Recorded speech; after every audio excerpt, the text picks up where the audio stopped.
wind carried nothing but dust and loneliness across the vast Montana plains. Samuel McKenna stood on the porch of his weather-beaten cabin, watching the sun sink behind the distant mountains, painting the sky in shades of copper and blood. At 23, he'd already spent 5 years alone on this ranch, ever since his parents died of the fever that swept through the territory in '74. The cattle lowed softly in the distance, maybe 30 head in all, what remained after last winter's brutal freeze. Sam pulled his worn coat tighter and headed inside, his boots echoing hollow on the wooden floor. The cabin felt bigger every year, its emptiness pressing against him like a physical weight. He lit the oil lamp and set about making supper: beans and salt pork. Same as yesterday, same as tomorrow. His mother's rocking chair sat empty by the fireplace, covered in a thin layer of dust he couldn't bring himself to wipe away. His father's rifle hung above the mantel, cleaned and oiled, but never used except for putting down sick cattle or scaring off coyotes. Sam ate in silence, the scrape of his spoon against the tin plate, the only sound besides the wind rattling the windows. Outside, the first stars began to pierce the darkening sky. He'd grown used to the quiet, or so he told himself. Truth was, sometimes he talked to the cattle just to hear a voice, even if it was his own. After supper, he sat by the dying fire with his father's old journal. Though he'd read every entry a dozen times, his father had been a hard man, shaped by loss and the unforgiving land. Emotions make a man weak. He'd written after Sam's older brother died in a Comanche raid. Better to feel nothing than to feel too much. Sam had taken those words to heart, built walls around himself thick as the logs of his cabin. The few times he'd ridden into town for supplies, the shopkeeper's daughter had smiled at him, but he'd only nodded and hurried out. What did he know of courting, of soft words and gentle touches? His hands were made for rope and leather, not for holding anything delicate. The neighboring ranchers kept their distance, partly because of his solitary ways, partly because of the stories. They said the McKenna land was cursed, first his brother, then his parents, leaving only Sam to work the unforgiving soil. Old man Henderson had offered to buy him out twice, but Sam had refused. This land was all he had left of his family, even if it was slowly killing him too. He walked to the window and gazed out at the empty horizon. Sometimes he wondered what lay beyond those mountains, in places where people gathered in warm houses filled with laughter and children's voices. But wondering was dangerous. It led to wanting, and wanting led to the kind of pain his father had warned against. The truth Sam couldn't admit, even to himself on the loneliest nights, was that he'd never known a woman's touch, never felt the warmth of another person choosing to be close to him. The other ranch hands his age already had wives. Some even had children. But Sam remained untouched by that part of life, as virgin to human connection as the unbroken prairie before the settlers came. He'd seen the bull with the cows, watched the natural way of things, but for humans it seemed more complicated. There were rules he didn't understand, dances he'd never learned. His mother had died before she could tell him about courting, and his father had only grunted that a man figures it out when the time comes. But what if the time never came? What if he was meant to live and die alone on this patch of dust and sagebrush? The coyotes began their nightly chorus, their lonely howls echoing across the plains. Sam understood their song better than he understood people. They sang of hunger and territory, of the simple need to survive another day. Human needs seemed more complex, full of unspoken rules and expectations he'd never learned to navigate. He prepared for bed the same way he did everything, methodically, without variation. Check the locks, bank the fire, ensure the rifle was loaded and within reach.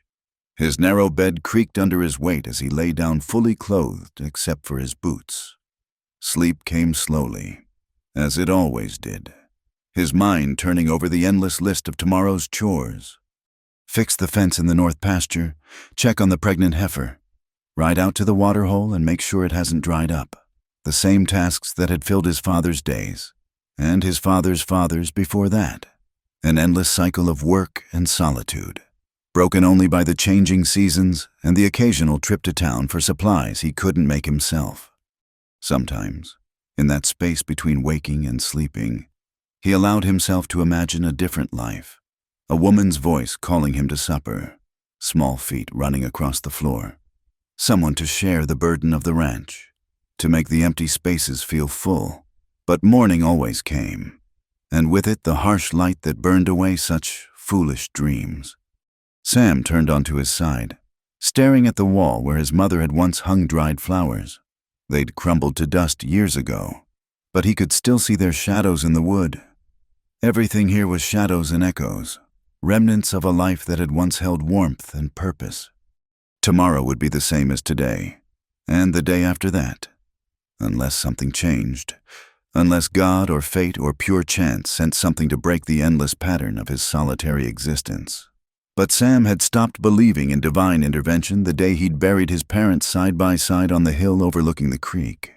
Still, as sleep finally claimed him, somewhere deep in his chest a tiny spark remained. Hope, maybe, or just the stubborn refusal to give up that kept all ranchers going despite drought and blizzard and loneliness. Whatever it was, it would have to be enough. It was all he had. The wind picked up outside, rattling the windows with increasing force. To the west, clouds gathered like a dark army massing for attack. Change was coming to the McKenna Ranch, whether Sam was ready for it or not. The morning came wrong. Sam knew it the moment he opened his eyes. The light filtering through the windows had an unnatural quality, dim and gray as old dishwater. He pulled on his boots and stepped outside, immediately understanding why. The western horizon, usually clear this time of year, was a wall of black clouds rolling toward him like a stampede. October blizzards weren't unheard of in Montana, but they were rare enough to catch a man unprepared. Sam cursed under his breath, calculating quickly. The cattle were scattered across the north pasture, at least 3 miles from shelter. His horses were in the corral, but the pregnant heifer had wandered off yesterday, probably seeking a quiet place to calve. He saddled his mare, Buttercup, with practiced efficiency, loading his saddlebags with rope, dried beef, and matches wrapped in oilcloth. The wind was already picking up, carrying the sharp scent of snow. By the time he mounted up, the first flakes were falling, fat and wet. The cattle proved easier to find than he'd feared. They'd already bunched together. Sensing the storm, Sam drove them toward the shelter of the canyon, where overhanging rocks would provide some protection. But as he turned back to search for the heifer, the snow began falling in earnest, thick curtains that reduced visibility to mere yards. Buttercup snorted nervously, tossing her head. Sam patted her neck, trying to calm her even as his own anxiety grew. He'd lived through blizzards before, but never caught out in the open like this. The temperature was dropping fast, his fingers already numb inside his gloves. He found the heifer's tracks, but they were filling with snow almost as fast as he could follow them. The wind howled now, driving ice crystals into his face like tiny needles. Buttercup stumbled, nearly throwing him, and Sam realized with a cold knot in his stomach that he'd lost his bearings. In the whiteout conditions, every direction looked the same. The smart thing would be to find shelter and wait out the storm. But where the landscape he knew like his own hands had become alien, transformed by the driving snow. He thought he was heading south, toward a grove of cottonwoods that might offer protection. But he couldn't be sure. Time lost meaning in the white void. It might have been minutes or hours that he wandered, leading Buttercup now because riding had become too dangerous. His feet had gone numb, and ice formed in his beard. The cold was seeping through his coat, reaching for his core with fingers of death. Just when he thought he'd have to kill Buttercup and crawl inside her carcass for warmth, a last resort his father had once described, he saw something through the storm, a flicker of light, orange and wavering. Fire. Someone had a fire going. Sam stumbled toward it, pulling Buttercup behind him. The light grew stronger, and he could make out a shape, not a cabin or barn, but some kind of tent or shelter made of hides. Smoke rose from the top, immediately torn away by the wind. He hesitated at the entrance. This wasn't any shelter he knew of, which meant Indians. Apache, most likely, though most had been forced onto reservations years ago. A few small bands still moved through the territory, keeping to themselves, avoiding the soldiers and settlers who'd taken their land. Another gust of wind decided for him, driving snow down his collar like ice water. Sam called out, his voice barely audible over the storm. "Hello, anyone there? I'm lost. Need shelter?" The hide flap pulled aside, and a face appeared. A woman, young, with dark eyes that widened in surprise. She said something in Apache, then, seeing his condition, gestured urgently for him to enter. Sam tied Buttercup to a stake near the entrance and ducked inside. The warmth hit him like a physical blow, making his frozen skin burn. The space was larger than he'd expected, with a fire burning in the center, smoke rising through a hole at the peak. Buffalo hides lined the walls and floor, and the air smelled of smoke, leather, and something else. Herbs, maybe. Two women sat by the fire. The one who'd let him in appeared to be in her early 20s, with long black hair braided down her back. The other was younger, perhaps 17 or 18, with the same fine features but a more delicate build. Sisters, Sam guessed, from the similarity in their faces. They watched him warily as he stood dripping near the entrance, unsure what to do. His Apache consisted of maybe 5 words, and he doubted they spoke much English. The older sister said something to the younger, who rose gracefully and handed him a blanket. "Thank you." Sam managed through chattering teeth. "Thank you kindly." The older sister gestured for him to sit by the fire. "You cold," she said in accented English. "Sit warm." Sam didn't need to be told twice. He sank down onto the buffalo hide, holding his hands toward the flames. The sisters watched him, speaking quietly to each other in their own language. He caught their names. The older was Ayana, the younger Soyala. As feeling returned to his extremities, pain came with it. Sam gritted his teeth, trying not to show weakness. Ayana noticed anyway. She heated water in a pot and added dried plants, creating a tea that she offered him in a carved wooden cup. The liquid was bitter but warming. Sam drank gratefully, feeling it spread heat through his chest. Outside, the storm raged harder, the hide walls of the shelter rippling with each gust. But inside, it was warm and surprisingly secure. "Horse," Sam said suddenly, remembering Buttercup. "My horse is outside." Ayana nodded. "We bring in, have space." She spoke to Soyala, who grabbed a blanket and ducked outside. A few minutes later, both sisters returned, leading a snow-covered Buttercup into a lean-to attached to the main shelter that Sam hadn't noticed before. "Why?" Sam asked when Ayana returned. "Why help me? He gestured at himself, unable to find words for the complex history between their peoples. Ayana's eyes were grave. "Storm kills all same? Apache, white man, all same to cold." She added something in her own language, and Soyala translated, her English better than her sister's. "She says the Creator sends all storms, but also all shelter. To turn away one in need is to turn away from the Creator's teaching." Sam nodded slowly, humbled by their simple wisdom. His father would have been suspicious, would have kept his hand on his gun and his back to the wall. But Sam was too tired and cold for his father's paranoia. These women had saved his life. As the fire warmed him and the tea worked its magic, exhaustion crashed over him like a wave. Ayana seemed to understand. She pointed to a pile of furs in the corner. "Sleep, storm, long time." "I shouldn't," Sam protested weakly, but his body was already betraying him.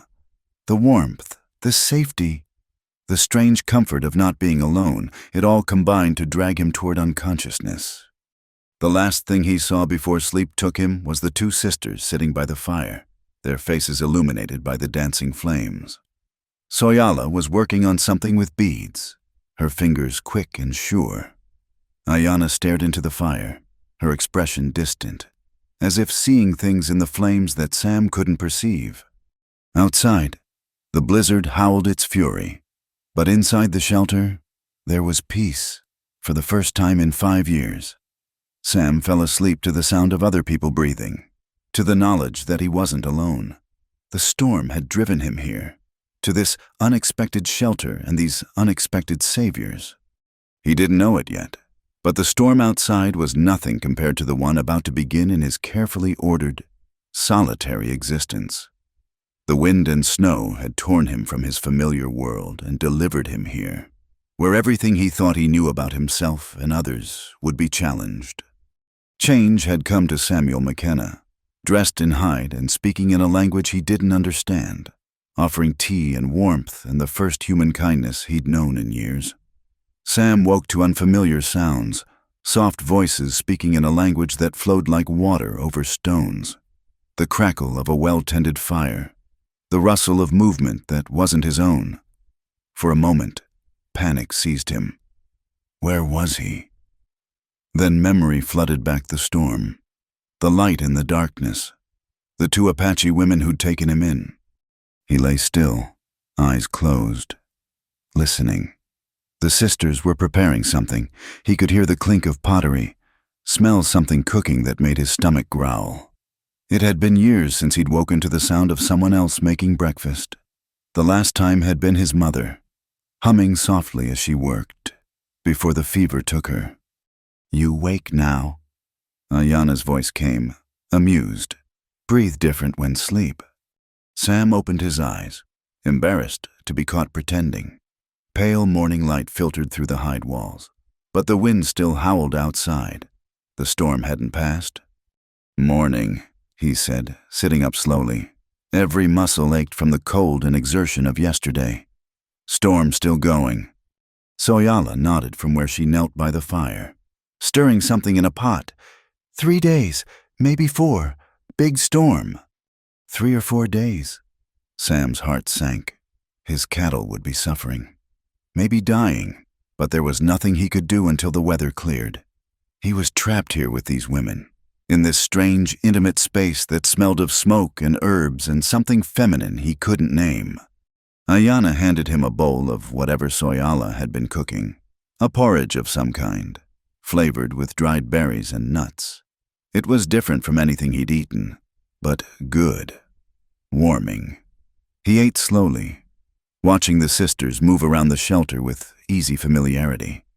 They'd made this place comfortable despite its simplicity. Decorated parfleches hung from the lodge poles, containing their possessions. Beadwork adorned various items, bags, clothing, even the rim of the bowl he ate from. Everything showed careful craftsmanship, patience, skill. "You live here?" Sam asked between bites. "Just you 2. The sisters exchanged glances. Ayana's face darkened, and she said something sharp in Apache. Soyala responded gently, touching her sister's arm.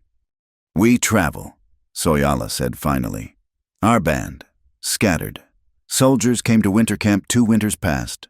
Many died, many taken to reservation. She searched for words. "We slip away, like shadows." Sam set down his bowl, appetite suddenly gone. He'd heard about the Army's campaigns to force the Apache onto reservations, but they'd been distant stories, happening to faceless enemies. These women weren't enemies. They were people who'd lost everything, reduced to hiding in the wilderness like animals. "I'm sorry," he said, knowing how inadequate the words were. Ayana made a dismissive gesture. "Past is past. Now is now." She studied him with those dark, direct eyes. "You, why alone, where wife, family?" "Dead," Sam said simply. "Fever took my parents 5 years back. Brother died before that. Comanche raid." "Ah." Ayana's expression softened slightly. "You know lost too. Makes sense. You so young, but I so old." "Young, Sam hadn't thought of himself as young in years. At 23, he felt ancient, worn down by solitude and responsibility. But compared to what these women had endured, "You're English," he said to Soyala, changing the subject. "Where'd you learn it?" A ghost of a smile crossed her face. "Mission school. Before soldiers came, they teach us to read, write, pray to their God. Want to make us forget Apache ways?" She touched a small medicine bundle at her throat. "But some things, heart doesn't forget." The morning passed strangely. Sam had expected awkwardness, long silences, maybe suspicion or hostility. Instead, the sisters included him in their routine as if he'd always been there. Soyala showed him how she was waterproofing a pair of moccasins with rendered fat. Ayana worked on repairing a tear in the shelter wall, her movements quick and efficient. They didn't chatter needlessly, but the silence was comfortable, broken by occasional observations or questions. Sam found himself relaxing in a way he hadn't in years. No one expected anything from him except basic courtesy. No one judged him for his calloused hands or his mended clothes or his social awkwardness. Around midday, Ayana produced a deck of worn playing cards. "You play." Sam nodded, surprised. "Where'd you get cards?" "Trading post." Soyala said, "Sometimes we trade hides, beadwork for supplies. Careful, stay out of sight. But man there, he kind, trades fair." They played poker with dried beans for stakes, and Sam quickly learned not to underestimate the sisters. Ayana had a poker face that would make a professional gambler weep, while Soyala counted cards with frightening accuracy. They took most of his beans, laughing at his increasingly desperate bluffs. "You know lie well," Ayana observed, sweeping another pot toward her. "Face two." She said something in Apache, and Soyala translated. "Honest, your face too honest. Everything you think shows clear." Sam felt heat rise in his cheeks. Never had much call for lying. "Good," Ayana said firmly. "Lies poison spirit, but sometimes little lies save life. We learn this." The afternoon brought a lull in the storm. The wind died down, though snow still fell steadily. Soyala took the opportunity to check on Buttercup, bringing the horse fresh water and a portion of their dried grass. Sam offered to help, but she waved him off. "Your hand's still healing from cold. Rest." He watched her work, noting her gentleness with the animal. Buttercup, usually skittish around strangers, stood calm under Soyala's touch. The young woman had a way with creatures, a quietness that seemed to reassure them. When she returned, her cheeks flushed from the cold, Sam felt something shift in his chest. She was beautiful, he realized with a start. Not in the way of the few white women he'd seen in town, with their elaborate hair and corseted figures. Soyala's beauty was natural, unforced in the grace of her movements, the warmth in her dark eyes, the way she smiled when Ayana said something teasing. The realization frightened him. He had no business noticing such things. He was white. She was Apache. He had nothing to offer anyone, let alone a woman who'd already lost so much. Besides, he didn't know the first thing about any of it. Courtship, women, the mysteries that other men seemed to understand instinctively. But the thought had taken root, and he found himself stealing glances at both sisters as the afternoon wore on. They were so different.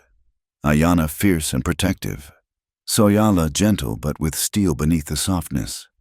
They moved together like parts of the same whole, communicating sometimes without words, each knowing what the other needed before she asked. Dinner was dried meat and a tea made from pine needles, good for strength. Ayana explained. As they ate, the conversation turned to stories. Soyala told Apache tales. Coyote the trickster, white-painted woman, the Gons mountain spirits. Her voice took on a rhythmic quality, and Sam could almost see the characters she described. "Your turn," Ayana said when her sister finished. "You know stories." Sam thought. His mother had told him fairy tales when he was young. Goldilocks, Jack and the Beanstalk, but they seemed childish now.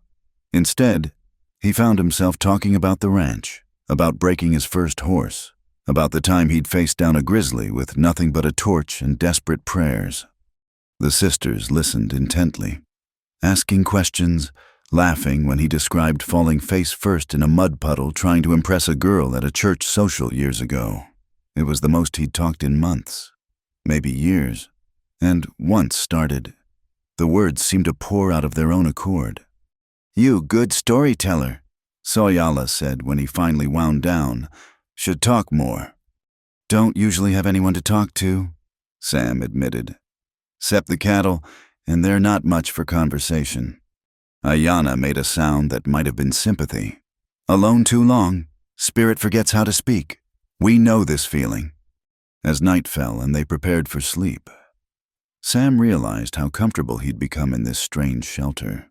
The wind had picked up again, promising more snow, but inside was warm and safe. More than that, inside was company, connection, the simple pleasure of human voices and shared laughter. "Thank you," he said as Ayana banked the fire for the night. "For everything. The shelter, the food, the kindness." She looked at him for a long moment, her expression unreadable in the dim light. "No thanks needed. This what people do. Help each other. White man's world sometimes forget this, but Apache remember." As Sam settled into his borrowed furs, listening to the sisters' quiet breathing and the storm's renewed fury outside, he thought about her words. His world, the white man's world, had taught him to be suspicious of Indians, to see them as threats or obstacles, but here in this shelter, those teachings seemed as substantial as smoke. These women were simply people who'd suffered loss, who struggled to survive, who showed kindness to strangers and told stories by the fire, people whose humanity was so evident it made him question everything he'd been taught. The storm outside was reshaping the landscape, burying the familiar world under feet of snow. But inside Sam, another kind of transformation was beginning. The careful walls he'd built around his heart, brick by brick over 5 lonely years, were showing their first cracks. The third night brought a different kind of darkness. The storm had finally begun to weaken, but with the clearer skies came bitter cold that crept through every seam in the shelter. Sam woke to find the fire burned low, barely more than embers. He rose quietly to add wood, trying not to wake the sisters. But Ayana was already awake, sitting wrapped in a blanket, staring into the dying flames. Her face in the dim light looked younger, more vulnerable than during the day. She glanced at him but said nothing as he rebuilt the fire. "Couldn't sleep?" Sam asked softly, settling across from her. She shook her head. "Dreams, bad dreams, always come when sky clears." Sam waited, not pushing. He'd learned in these few days that the sisters would share what they chose, when they chose. Silence could be a gift, not a burden. "You have family name?" Ayana asked suddenly. "Besides Samuel." "McKenna. Samuel McKenna." She repeated it carefully, testing the foreign sounds. "McKenna means what?" "Son of fire, I think. Irish name. My grandfather came from Ireland during the potato famine." "Ah, your people also driven from home by hunger." She pulled the blanket tighter. "Maybe all people's same story, just different tellings." They sat quietly for a while, watching the fire grow stronger. Then Ayana spoke again, her voice barely above a whisper. "That night, when soldiers came, Soyala was with grandmother, learning women's medicine. I was with my husband." She paused, and Sam's heart clenched at the pain in her voice. 3 months married only. He tried to fight, give others time to run. They shot him many times. I held him while life left his eyes." Sam's throat tightened. "I'm sorry. Soyala found me after, covered in his blood. Couldn't speak for days. She only 15 winters then, but she became the strong one. Cared for me like mother." Ayana's eyes glittered with unshed tears. "She never complained, but I know. Too much burden for young girl. Should be laughing, learning courtship ways, not hiding in wilderness with broken sister. You're not broken, Sam said firmly. You survived, both of you. That takes a kind of strength I can't even imagine. Ayanna looked at him with something like surprise. You kind man, Samuel McKenna. Strange for white man to see Apache as people, not just savage Indians. The words stung because they were true. How many times had he heard those very words, savage Indians, and thought nothing of it but sitting here with this woman who'd lost everything yet still showed kindness to a stranger. The word savage seemed to apply more to the soldiers who destroyed her world. Soyala stirred in her sleep, murmuring something in Apache. Ayanna rose immediately, going to her sister's side, adjusting her blankets with tender care. When she returned to the fire, her expression had softened. She dreams of before, Ayanna explained, when things were whole.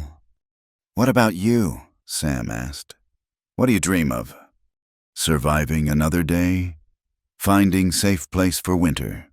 Keeping Soyala safe until she can find good husband? Have children? Continue our people's ways? And for yourself? Ayanna's smile was bitter.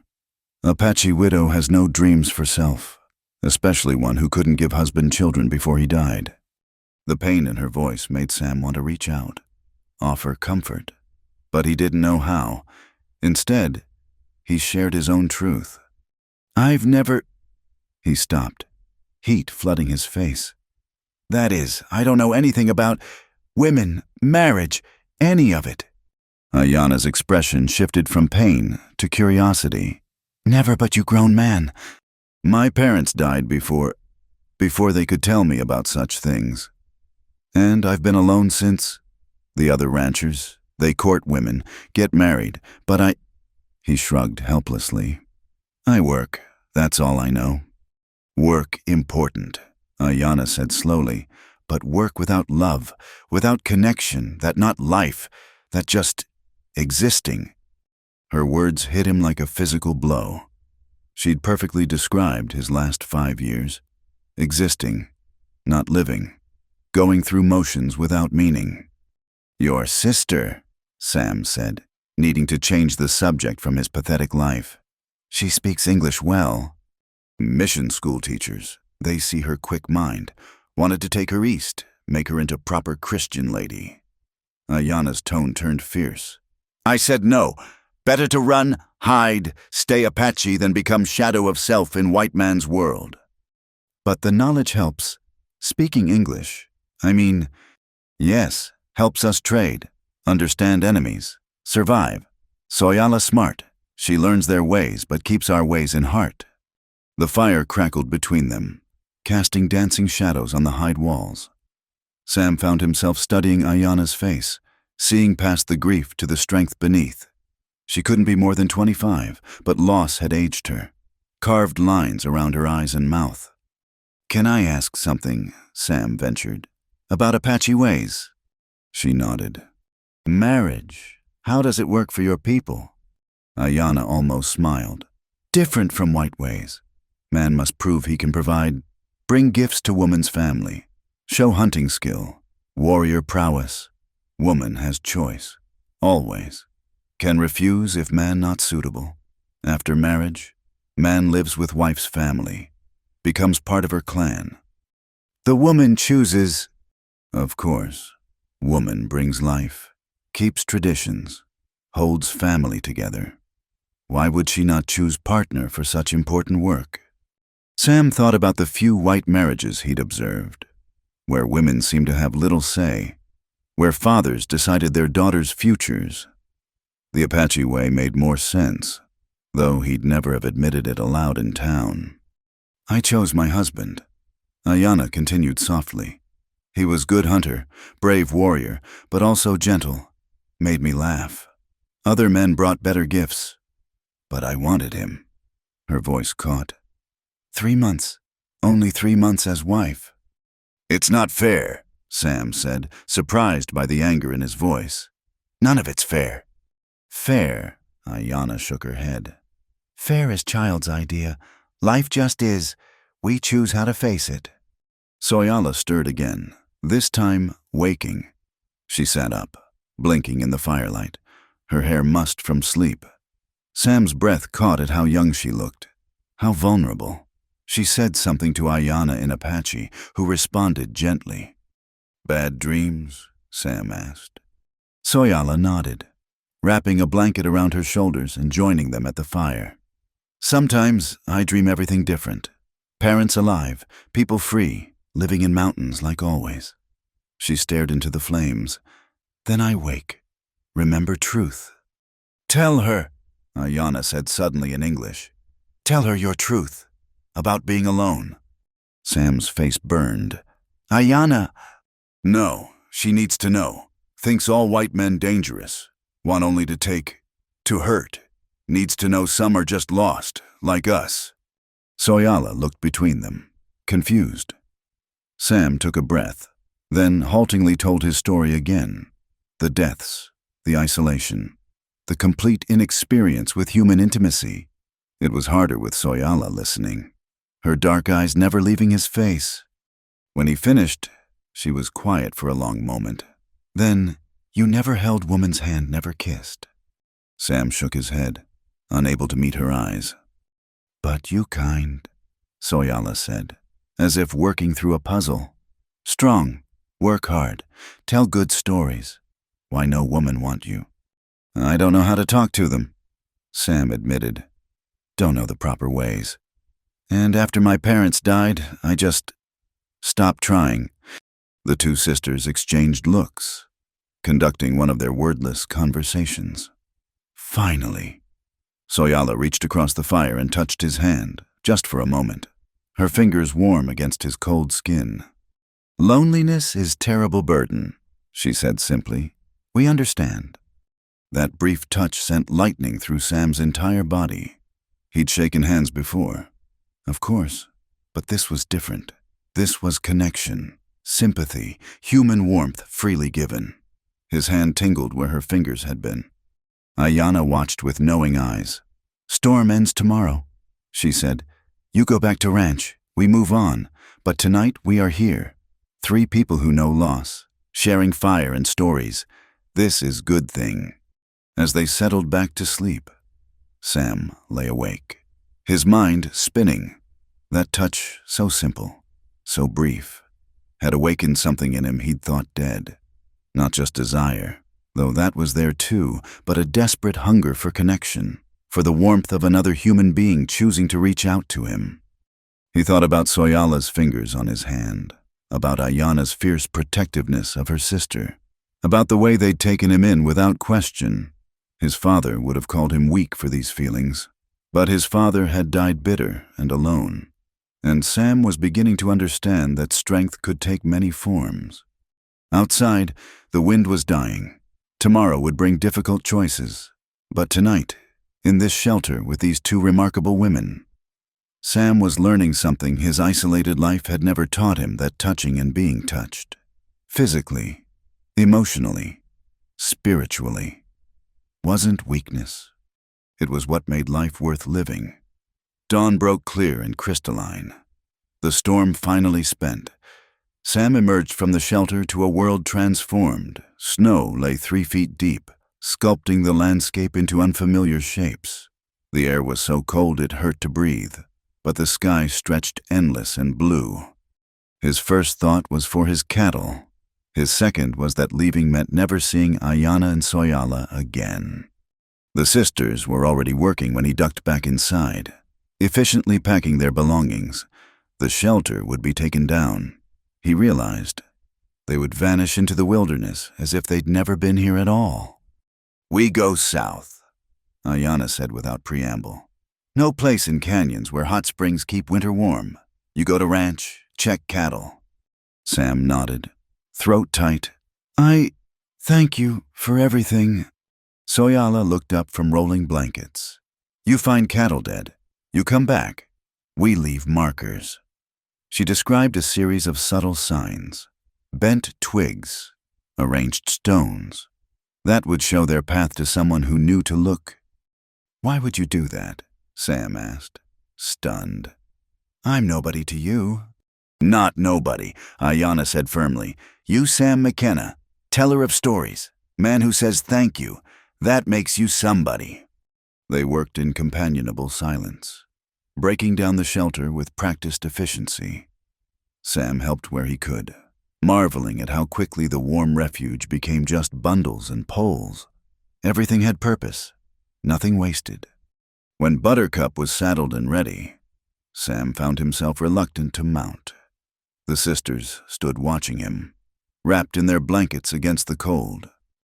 That place you mentioned, he said suddenly. The trading post. Where is it? Ayanna's eyes narrowed. Why? Thought maybe, if you need supplies, I could leave things there. Pay back your kindness. The sisters exchanged glances. Then Soyala smiled, a real smile that transformed her face. Perkins's trading post, 15 miles southwest, where creek meets river. Mr. Perkins, good man, keep secrets. I'll remember. Sam mounted Buttercup, who danced eagerly, ready to move after days of confinement. He looked down at the two women who'd changed something fundamental in him. Maybe I'll see you again, he said. Maybe, Ayanna agreed. World is circle, paths cross when meant to. He rode away without looking back, knowing if he did, he might not leave at all.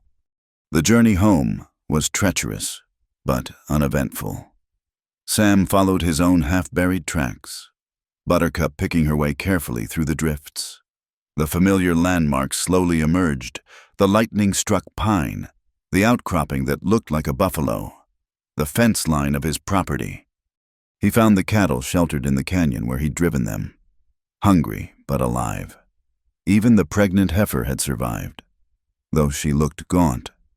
Sam spent the rest of the day hauling hay from the barn, breaking ice on the waterhole, checking for injuries.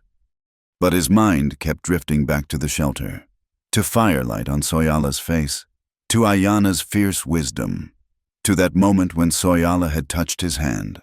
The ranch felt emptier than ever, the silence oppressive after days of quiet conversation and companionship. That night, alone in his cold cabin, Sam made a decision. He would go to Perkins's trading post. Not right away, that would seem desperate, but soon. 3 days later, he loaded Buttercup with supplies and rode southwest. The trading post sat at a crossroads, a rough building of logs and mud that served trappers, Indians, and settlers alike. Sam had never been there, preferring the more respectable establishments in town. Perkins turned out to be a grizzled man in his 60s with shrewd eyes and a carefully neutral expression. He took in Sam's appearance, the quality of his coat, his well-maintained gear, and waited. I'm looking to leave some supplies, Sam said, for some friends who might come through. Friends? Perkins's tone was flat. What kind of friends? Sam met his gaze steadily. The kind who helped a lost man in a blizzard. Apache sisters, traveling south. Perkins studied him for a long moment. Then he nodded slowly. Could be I know who you mean. Good people. Helped my wife when she took sick last winter. Brought herbs that eased her pain.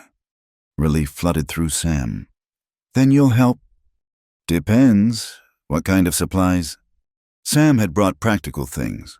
Flour, salt, coffee, ammunition for the old rifle he'd noticed in their gear. But also small luxuries. Sugar. Good wool blankets, a small mirror he'd found among his mother's things. Perkins examined everything, his expression giving nothing away. And if they don't come, then sell it and keep the money. Sam hesitated. But if they do come, I'll see they get it. Perkins spat tobacco juice into a bucket.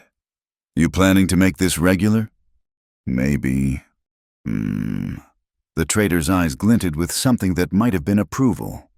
Well, McKenna, yes, I know who you are. Son, might be those friends left something too. Said if a young rancher came asking, I should give him this. He produced a small bundle wrapped in soft hide. Inside was a pair of moccasins, beautifully beaded in patterns of mountains and stars. They were exactly Sam's size. How did they know I'd come? Perkins almost smiled. Maybe they didn't. Maybe they just hoped.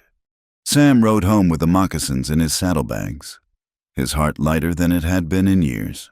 The sisters had thought of him, had spent time, precious time, when they should have been traveling, to make something for him. He wore the moccasins that evening, marveling at how perfectly they fit, how quiet they were on the wooden floor. Every bead had been placed with care, creating patterns that seemed to tell stories he couldn't quite read. A week passed, then two. Sam threw himself into ranch work, repairing damage from the storm, tending the cattle, preparing for the long winter ahead. But every evening, he found himself looking southwest, wondering where the sisters were, if they'd found their warm canyon. The third week, he returned to Perkins's post.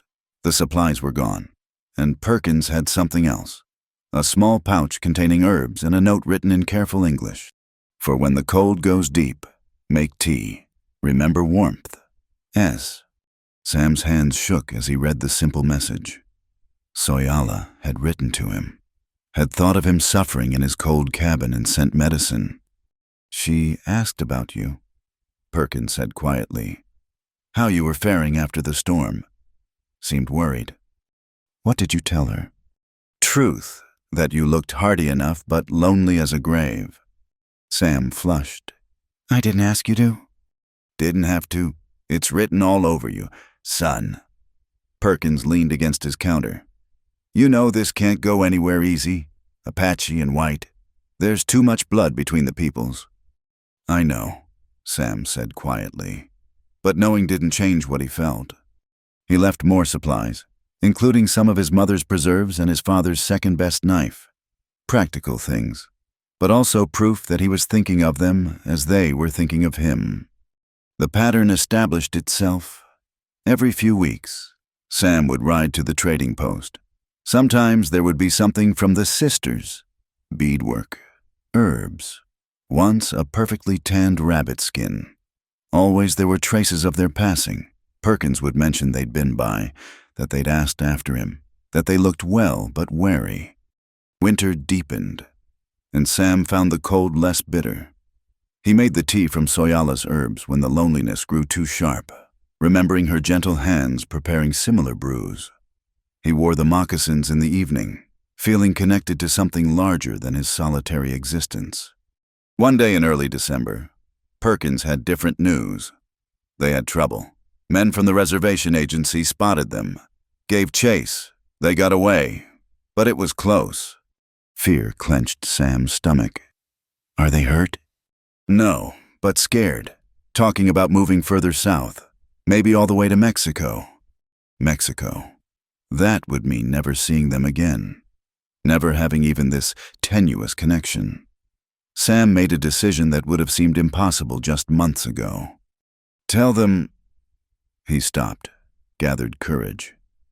Tell them if they need somewhere safe for the winter, they can stay on my land. There's an old line shack in the south pasture, near water. Nobody goes there. Perkins' eyebrows rose. That's dangerous talk. McKenna, harboring renegade Indians. They're not renegades. They're just trying to survive. Law might not see it that way. Then the law is wrong. Perkins studied him for a long moment. You've changed. Son, that storm did more than threaten your life, didn't it? Sam thought about those days in the shelter, about learning that strength could mean admitting weakness, that survival meant more than just staying alive. Yes, he said simply. It did. He left that day with no token from the sisters, but with hope. The next time they came to Perkins's post, they would hear his offer. What they decided would shape all their futures. The moccasins were wearing thin from use by the time Sam rode home, but he didn't care. Each worn spot was proof of connection, of being thought of mattering to someone. In the growing dusk, his ranch looked less like a prison and more like possibility. Change was still coming. He could feel it in the air, sharp and clean as winter wind. Christmas week brought unexpected snow and even more unexpected visitors. Sam was mending harnesses in the barn when he heard Buttercup whinny her greeting reserved for familiar horses. His heart leaped as he stepped outside to see two figures approaching through the white landscape. Ayana and Soyala rode slowly, their horses laden with bundles, both women wrapped in heavy blankets against the cold. They looked thinner than he remembered, travel-worn, but their faces lit up when they saw him. "You came," Sam said, unable to hide his joy. "Line shack safe?" Ayana asked without preamble, though Sam caught the relief in her eyes. "Safe as anywhere. Come, I'll show you." He saddled Buttercup quickly, leading them across his land to the small cabin tucked in a grove of cottonwoods. His father had built it years ago for use during roundups, but it had stood empty since his death. Sam had spent the last week making it habitable, patching the roof, stocking firewood, even hauling in a proper bed frame from the main house. "This yours?" Soyala asked as they dismounted.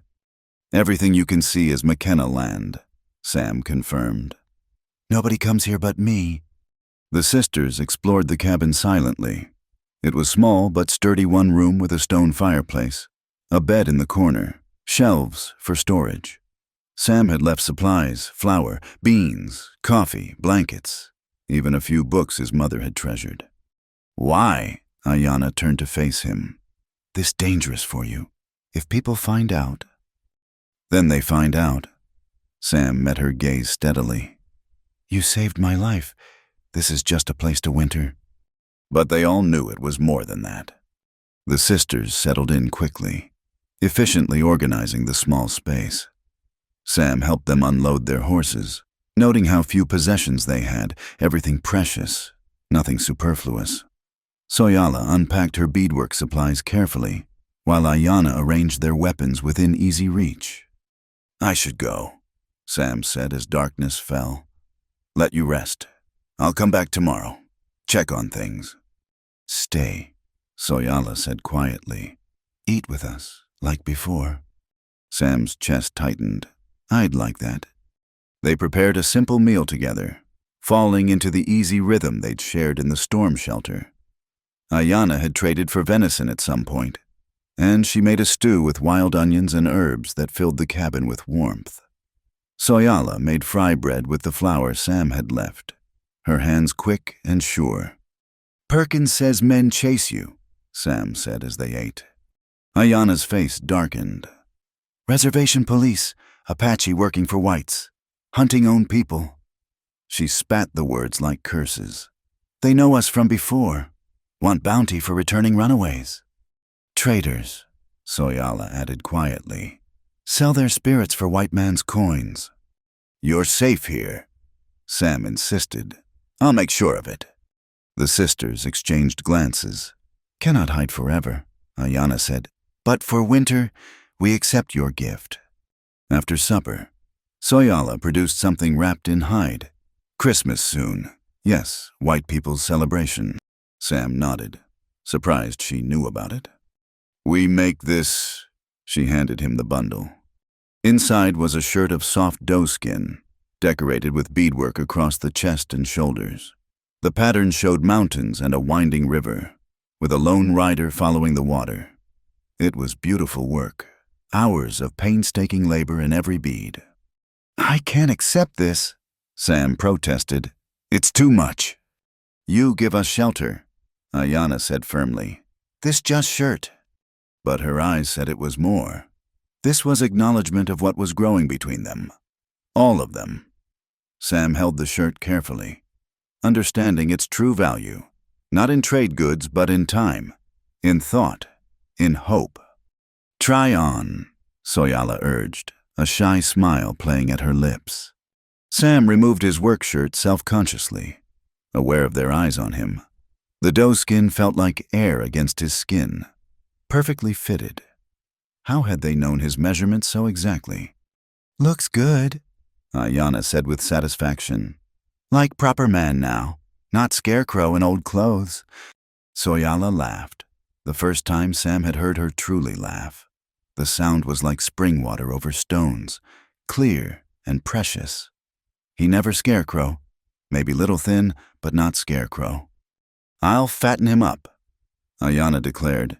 Man needs meat on bones for winter. They were teasing him. Sam realized with wonder. Like friends, like family, like... He didn't have words for what they were becoming to each other.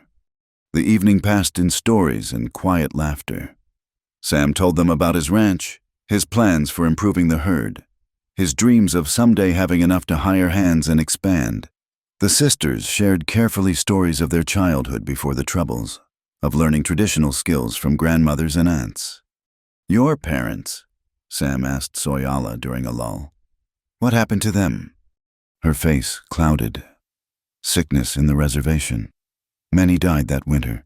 No medicine, no food. Just promises that never came. She touched her medicine bundle. I was 12 winters. Ayana already married. Took me in. Been together since, Ayana added. All the family we have left. Sam thought about his own losses, how they'd shaped him into solitude. These women had faced worse and chosen to stay together, to remain human despite inhuman treatment. As the fire died down, he knew he should leave. But something held him there, the warmth, the company, the way Soyala's eyes found his across the dim space. I'll bring supplies every few days, he said finally. And if anyone comes around, you hide. There's a root cellar under the floor, beneath that rug. It's hidden good. You think of everything, Ayana observed. I think of you, Sam said without planning to. Both of you, all the time. The words hung in the air like smoke. Soyala's breath caught audibly. Ayana's expression grew careful, watchful. This not simple, she said slowly. What grows here, not safe, not accepted. You understand. I understand, Sam said. I also understand that I've been dead inside for 5 years. You, both of you, made me remember what living feels like. Soyala made a small sound. Maybe distress, maybe hope. She looked to her sister, some silent communication passing between them. We talk of this, Ayana said finally. Think on what is possible, what is wise. She paused. What heart wants and what world allows. Not always the same thing. Sam stood to leave, not trusting himself to stay longer. At the door, Soyala caught his arm. The shirt, she said softly. I bead your story. See, the river is your life, flowing always alone. But here, she touched a spot where the river widened. It meets another water. Two become one, stronger together. Her fingers on the beadwork were inches from his heart. Sam covered her hand with his, feeling her pulse quick as a bird's. Soyala, Ayana said quietly in Apache. The younger woman stepped back, but her eyes held promises. Sam rode home in the doeskin shirt despite the cold, feeling the weight of their gift against his shoulders. The ranch house seemed especially empty, but for the first time, the emptiness felt temporary. He began a new routine morning chores, then rides to the line shack with supplies or news or simple companionship. Sometimes he found only Ayana, Soyala having gone to gather herbs or check their trap lines. Those visits were comfortable, full of practical talk and slowly deepening friendship. But other times he found Soyala alone, Ayana mysteriously absent on important tasks. These visits were charged with different energy. Soyala would teach him Apache words, laughing gently at his pronunciation. He would read to her from his mother's books, watching her face absorb new stories. One afternoon, as snow fell softly outside, she showed him how to bead. Their hands touched frequently as she guided his clumsy fingers. Each contact sent fire through him, and he saw the same awareness in her eyes. Your sister, Sam said carefully. She watches us like a hawk. She worries, Soyala admitted. Knows my heart, fears for it. And what does your heart say? She was quiet so long Sam feared he'd overstepped. Then, heart says many things. Says you good man, gentle but strong. Says you make me laugh, make me feel safe. Says when you leave, the day grows dark. Soyala. But heart also knows truth. I am Apache. You are white. World has no place for what heart wants. We could make a place, Sam said urgently. Here, on the ranch, away from those who judge. And when they come, when law says harboring Indians is crime, when neighbors say your Apache woman corrupts you. Her voice was steady, but tears tracked down her cheeks. I would not bring such trouble to you. Sam wiped her tears with his thumb, marveling at the softness of her skin. You brought me back to life. That's worth any trouble. She caught his hand, holding it against her cheek. For a moment they stayed frozen, balanced on the edge of something irreversible. Then the door opened and Ayanna entered, stamping snow from her feet. She took in the scene with one sharp glance. Good, she said calmly. Finally, you speak truth to each other. Now we can plan honestly.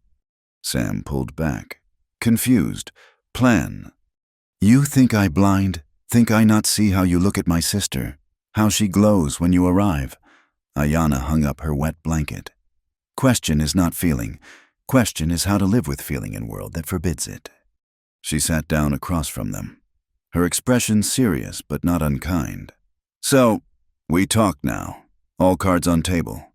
As white people say, what future you offer my sister? Samuel McKenna. Sam's mouth went dry.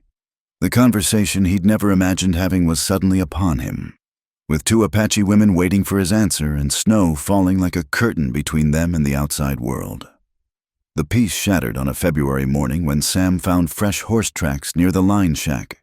Not his horses. These were shod differently, and there were at least 3 riders. His blood ran cold as he followed the tracks, noting how they circled the cabin before heading north. He found the sisters inside, tense as drawn bowstrings. Ayanna had a rifle across her lap. Soyala was packing their essential belongings with quick, practiced movements. They found us, Ayanna said without preamble. Came at dawn. We hid in root cellar, heard them talking. Reservation police. Worse, white men, bounty hunters maybe, or just men who hate Apache. Her knuckles were white on the rifle stock. They said they'd be back with more men. Said they knew squaws were hiding here. Sam's mind raced. My neighbors. Someone must have seen you, reported it. He thought of Henderson. Always watching. Always disapproving. We need to get you somewhere safe. We go to Mexico, Ayanna said firmly. Today. Now. No. The word came out harsher than Sam intended. Running won't solve anything. They'll just keep hunting you. Then what? Soyala asked quietly. We cannot fight whole territory. Sam paced the small cabin, thinking furiously. An idea formed, dangerous, possibly foolish, but the only chance he could see. We don't run. We make a stand, but not alone. He turned to face them. There are others like you. Aren't there Apaches still hiding in the territory, and others who might help? Mexicans who lost land, freed slaves, anyone pushed to the margins. Ayanna's eyes narrowed. What you planning? My ranch is defensible. Good water, high ground, clear fields of fire, if trouble's coming anyway. Better to face it prepared with allies than alone. You would risk everything for us? Soyala asked. Sam met her eyes. I'd risk everything for the chance of a life with you, both of you, he added, including Ayanna. You're my family now, if you'll have me. The sisters conducted one of their silent conversations. Finally. Ayanna nodded slowly. Is old man, Naichi, hiding with small band in mountains? Maybe 15 people, warriors, women, children. They tired of running too. And yes, others might come. Rodriguez family, lost ranch to land grabbers. Black family, the Washingtons, came west after war. No one accepts them. Can you reach them? I go, Ayanna decided. Soyala stays with you, prepares defense. I know trails, can move fast. It's dangerous. Everything dangerous now. She was already moving, gathering what she needed. 3 days, maybe 4. You protect her. Samuel McKenna. She all I have left in world. With my life, Sam promised. Ayanna paused at the door, looking back at them. Something soft crossed her fierce features. Maybe I wronged before. Maybe world needs to change, not us. She spoke to Soyala in Apache, words that made the younger woman's eyes fill with tears, then was gone. Sam and Soyala stood alone in the cabin, the weight of coming conflict pressing down on them. She gave permission. Soyala said softly, "Said if we die, better to die having lived truth than lie." Sam crossed to her, taking her hands. "We're not going to die." "You cannot know that." "No, but I know I'd rather face whatever comes with you than live safely alone." She studied his face, then rose on her toes and kissed him. Soft, tentative, their first kiss. Sam's world narrowed to that point of contact, the warmth of her lips, the way she trembled slightly in his arms. When they parted, her eyes were bright with unshed tears. "I never thought Apache woman and white man." "Just Soyala and Sam," he corrected gently. "The rest is just what others put on us." They spent the day preparing. Sam rode to his ranch house, returning with ammunition, food supplies, and everything useful he could carry. He also brought his father's journal, his mother's jewelry box, things too precious to risk losing if they had to abandon the ranch. Soyala organized defenses with surprising skill. She knew where to position lookouts, how to arrange supplies for quick access, where the natural approaches and weak points were. "You learned this in childhood?" Sam asked, watching her work. "Apache girls learn many things. How to feed family, yes, but also how to fight, how to survive. Never know when might need such knowledge." That night, they sat by the fire planning contingencies. But underneath the practical talk ran an electric current of awareness. They were alone. Acknowledged feelings between them. The future uncertain. "I need to tell you something," Sam said as the evening deepened. I've never—" He stopped, face burning. Soyala touched his hand gently. "I know, and you should know. Apache women not given to men like trade goods. We choose, I choose you, Sam McKenna. Whatever comes." The simple declaration undid him. Sam pulled her close, marveling at how perfectly she fit against him, how right it felt. They kissed again, longer this time, hands tentatively exploring the mystery of each other. But when passion threatened to overwhelm sense, Soyala pulled back. "Not yet, not with sister gone. Danger coming. When we marry, properly, with ceremony, with blessing, then we become one. This is right way." Sam respected her wishes, though his body ached with want. They slept on opposite sides of the fire, but sometime in the night, Soyala moved closer, curling against him for warmth and comfort. Sam held her carefully, like the precious gift she was. The next day brought Perkins, riding hard with warning. "Town's in uproar. Henderson's been spreading poison, saying you're harboring hostiles. Sheriff's trying to keep peace, but there's talk of organizing a citizens committee." "Vigilantes," Sam translated grimly. "That's about the size of it.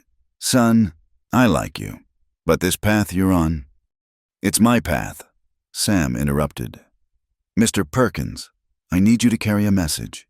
Any family that's been pushed around, driven out, treated as less than human, they're welcome on the McKenna ranch. Full shares in defense and whatever comes after." Perkins stared at him. "You're talking about starting a war." "No, I'm talking about ending the war against people whose only crime is being different." The old trader shook his head but agreed to spread the word. On the third day, people began arriving. First came the Rodriguez family. Miguel, his wife Rosa, 3 sons aged 15 to 20. Their faces showed the strain of losing everything to forged documents and Anglo courts. "We hear you welcome all people," Miguel said carefully. "That you stand against those who take what is not theirs." "I stand for neighbors helping neighbors," Sam replied. "Whatever else you've been, now you're McKenna Ranch folks." The Washingtons arrived next: Abraham, his wife Ruth, their daughter Mary, former slaves who'd come west seeking freedom, only to find different faces wearing the same hatred. "You sure about this, Mr. McKenna?" Abraham asked. "Mixing all us together, Apache, Mexican, Negro, white. That's asking for trouble." "We've all got trouble already," Sam pointed out. "Might as well face it together." By evening, 23 people had gathered. Some came with nothing but determination. Others brought skills, weapons, supplies. Soyala moved among them, her quiet grace and practical competence earning quick respect. As night fell, Ayana returned with Naichi's band 8 warriors, 5 women, 3 children, and the old man himself. Naichi was 70 if he was a day, but his eyes were sharp as obsidian knives. He studied Sam for a long moment, then spoke in Apache.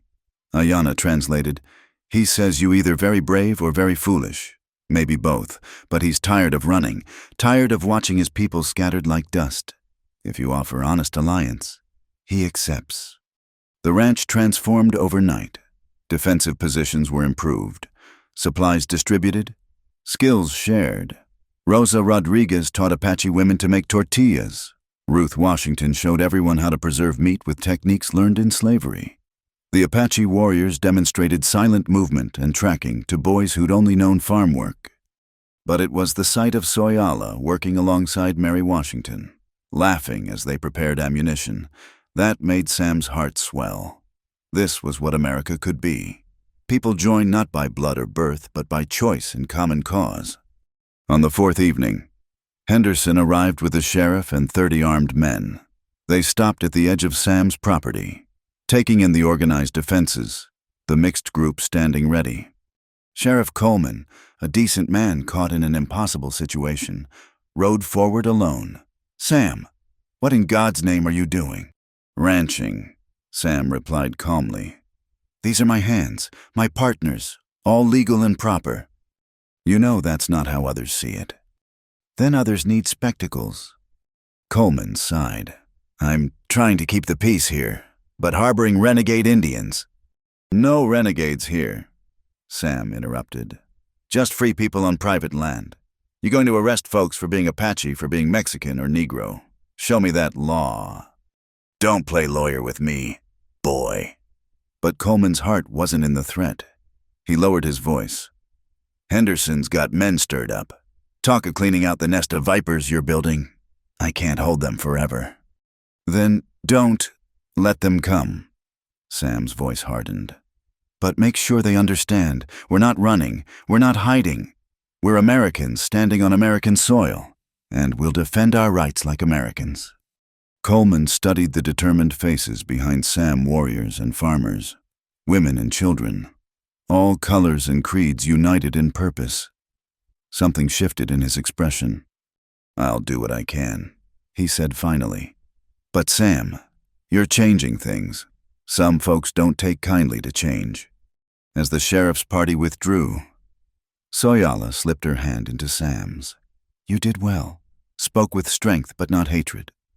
Naichi approached, Ayana translating his words. "Tomorrow, we make ceremony. Bind all people here as one clan, and if young McKenna wishes, recognize marriage Apache way. Time for hiding is over. Time for living truth begins." Sam looked at Soyala, saw his own hope reflected in her eyes. Whatever came next, whether Henderson's mob or acceptance, violence or peace, they would face it together. The sun set over the McKenna ranch, painting the sky in shades of hope and warning. Change was no longer coming. It had arrived. Dawn came painted in gold and rose, the sky clear after a night of spring rain. Sam stood before Naichi, wearing the doeskin shirt Soyala had made, his heart hammering against his ribs. The old Apache leader's eyes held ancient wisdom as he spoke the ceremonial words. Around them, the community they'd built stood witness. Apache, Mexican, black, and white faces formed a circle, united in purpose if not in past. Ayana translated Naichi's words, her voice strong and clear. "Today we bind not just 2 people, But all people hear as one clan. The Creator sees no color, only hearts. Let those with courage step forward. Soyala emerged from behind her sister, and Sam's breath caught. She wore a traditional Apache dress, white doe-skin decorated with intricate beadwork, her hair flowing free except for small braids adorned with silver. She was radiant, every inch the woman who'd saved not just his life, but his soul. Miguel Rodriguez had offered to stand as Sam's witness, while Ruth Washington stood with Soyala choices that would have scandalized proper society but felt absolutely right here. As Soyala took his hands, Sam found he was trembling. "Scared," she whispered, a smile playing at her lips. "Terrified," he admitted, but never more certain of anything. Naiche bound their wrists with a cord of braided sweetgrass, speaking blessings in Apache. Then, surprising everyone, he switched to accented English. "This man offers his life, his land, his protection. This woman offers her strength, her wisdom, her heart. Together they are more than a part. Who here speaks against this union?" Silence greeted the question. Even the wind held its breath. "Then let all know, these two are one in Apache way, in sight of all assembled, in defiance of those who would divide us." As Naiche unbound their wrists, a cheer went up from the gathered crowd. Sam kissed Soyala, tasting tears and joy, while around them their makeshift family celebrated. Abraham Washington produced a fiddle, and soon Mexican guitars joined in, creating music that had never before graced the Montana plains. But the celebration was short-lived.